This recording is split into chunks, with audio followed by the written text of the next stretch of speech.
हमने तुम्हारे लिए वर ढूंढ लिया है कन्या। एक ही सोमवार में ढूंढ लिया? वाह प्रभु।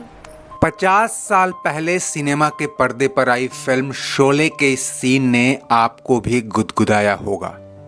क्योंकि तुमने सोचा है तो ठीक ही सोचा होगा, लेकिन फिर भी अगर नाम बता देते। है वीरू। ऐसे ही कई सीन की बदौलत आज यह ऑल टाइम कल्ट फिल्म बनी हुई है। लेकिन इस सीन में ऐसा क्या है कि मौजूदा दौर के सबसे हॉटशॉट डायरेक्टर रोहित शेट्टी ने यह कह दिया कि कोई फिल्म मेकर आज यह सीन नहीं बना सकता, इसे रिक्रिएट किया तो बवाल मच जाएगा। ब्रेनलेस कॉमेडी, स्टंट और एक्शन फिल्मों के लिए मशहूर रोहित ने ऐसा क्यों और किस संदर्भ में कहा, ये तो हम बताएंगे ही। साथ ही एक ऐसे सिनेमैटिक ट्रेंड की पड़ताल करेंगे जो अब फिल्मी दुनिया से निकलकर सियासी गलियारे तक जा पहुंची है। रोहित शेट्टी इन दिनों अपनी फिल्म सिंघम अगेन के लिए सुर्खियों में हैं। हालांकि सिंघम फ्रेंचाइजी के इस तीसरे सिक्वल ने पिछली 2 फिल्मों की तरह कोई खास धमाल नहीं मचाया, लेकिन इसके कैरेक्टर्स के रामायण से जुड़ाव और इंस्पिरेशन को लेकर विवाद थमा नहीं है। फिल्म आपने देख ली है तो प्लॉट या कहानी के बारे में क्या कहें। कहा यह जा रहा है कि इनडायरेक्टली यह रामायण के मूल थीम से इंस्पायर्ड है और राम, सीता, लक्ष्मण, हनुमान और यहाँ तक कि रावण का किरदार आज के रंग ढंग और मिजाज के साथ उतार दिए गए हैं। मसलन अजय देवगन का कैरेक्टर आधुनिक राम, जबकि करीना कपूर के किरदार को सीता से रिजेंबल करने की कोशिश की गई है। अर्जुन कपूर रावण के किरदार में हैं और इसी तरह अक्षय कुमार, रणवीर सिंह, दीपिका पादुकोण और टाइगर श्रॉफ रामायण के ही कई लोकप्रिय किरदारों को रिप्रेजेंट करते नजर आ रहे हैं। भारत की यह प्रथा रही है, सीता मां का हरण हुआ तो लंका जली है। पिछले साल आदि पुरुष जैसी रामायण की आधुनिक रीमेक की कोशिश बुरी तरह असफल हुई थी और फिल्मकारों को मुकदमे से लेकर लानतें झेलनी पड़ी थी।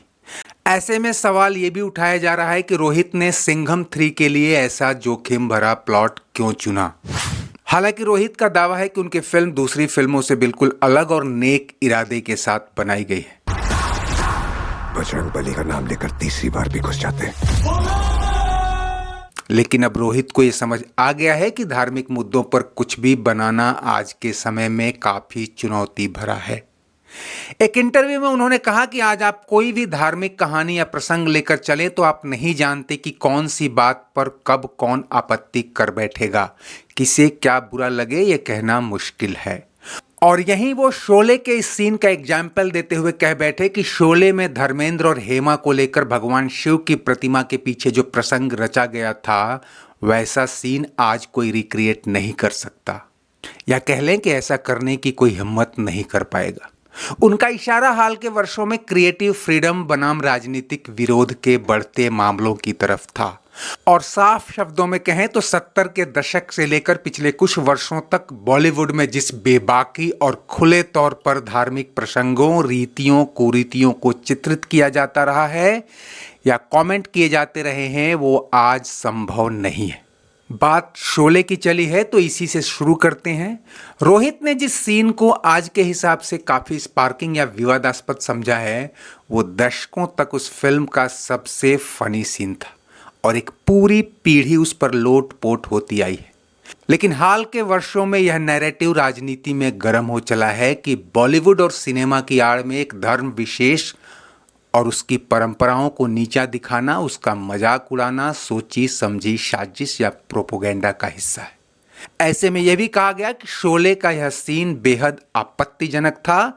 इसके लिए स्क्रिप्ट राइटर सलीम जावेद को भी आड़े हाथ लिया गया कि उन्होंने भगवान की मूर्ति के पीछे झूठ और प्रपंच का यह प्लॉट जानबूझकर और बदनीयती के साथ रचा था। यहाँ तक कि शोले के इमाम साहब जैसा स्ट्रॉन्ग किरदार उभारने को भी इसी साजिश का हिस्सा बताया गया।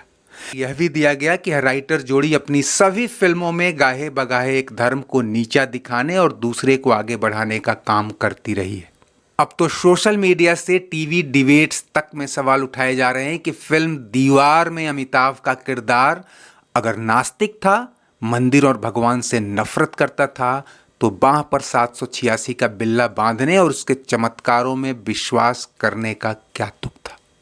दोस्तों, अब इसे रोहित शेट्टी की समझदारी कहिए या डिफेंसिव शॉट, रामायण को छूने से पहले उनके दिमाग में भूषण कुमार के प्रोडक्शन और ओम रावत के निर्देशन में आई आदि पुरुष का अंजाम भी छलका होगा।